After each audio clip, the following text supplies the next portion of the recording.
They tell me that I'm never gonna make it. They want me to do something that could make sense. They hate when I keep dreaming I'll be famous, but I don't give a fuck, I'ma keep chasing. I got all this potential that's deep inside of me, but they hate when you're successful cause they try to be. They sit there being judgmental because you're trying things, and they just want you to settle and do the right thing. So get a good job, don't slack off. Wake up every morning, make a good impression on your boss. Don't do anything that I wouldn't do, and when you're making money, make sure you don't spend it too soon. Fuck that, I'll do what I wanna do. I got a different path from everyone, and that includes you. Who are you to tell me how to live life? In these times it feels like nobody's right, yeah. So I'ma figure out what else we succeed, and then invest all of my time into that and proceed.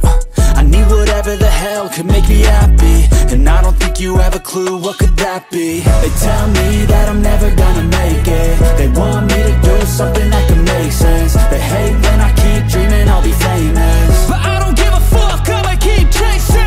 They tell me that I'm never gonna make it. They want me to do something that can make sense. They hate when I keep dreaming I'll be famous, but I don't give a fuck, I'ma keep chasing. I think this life could be special if I get rid of the devils. They think that I am a rebel, I think they want me to settle. There's nobody on my level, they think that work is too stressful. I think that work is essential, the grind is all in your mental. And I don't think you understand what I'll go through just to be in control of my life soon. All the negativity, man, I'm immune. I don't really need a mask with all I've been through. I've been making changes for the ages. 5-10 year plans are contagious. I attack that shit, I'm tenacious. And if you ain't, get the fuck out of my way then. Got one life, I won't regret it. I will fight until I get it. I'll look back one day from heaven and say damn, I learned some lessons. And say damn, I have no questions. I had fun in every second, and the journey was a blessing, yeah. They tell me that I'm never gonna make it. They want me to do something that can make sense. They hate when